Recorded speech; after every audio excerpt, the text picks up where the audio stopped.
চিংড়ি মাছ দিয়ে একটু ভাজা, ভাজা করে করলা ভাজি করলে এত মজা হয়, যারা এটা পছন্দ করেন না তারাও এর প্রেমে পড়ে যাবেন।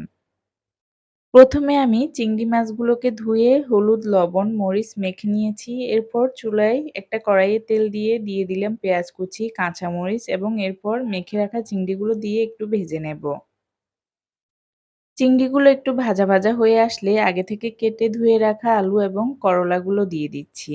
দিয়ে দিচ্ছি পরিমাণ মতো লবণ আর দিয়ে দেব হলুদ গুঁড়া। সবকিছুকে নেড়েচেড়ে একবার মিশিয়ে নেব।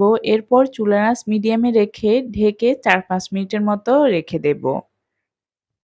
মাঝে, মাঝে একটু নেড়েচেড়ে দিতে হবে। এরপর করলা এবং আলুটা যখন সিদ্ধ হয়ে যাবে তখন ঢাকনাটা খুলে দিয়ে এটাকে নেড়েচেড়ে চুলার আঁচটা একটু বাড়িয়ে দিয়ে ভাজা, ভাজা করে নিতে হবে।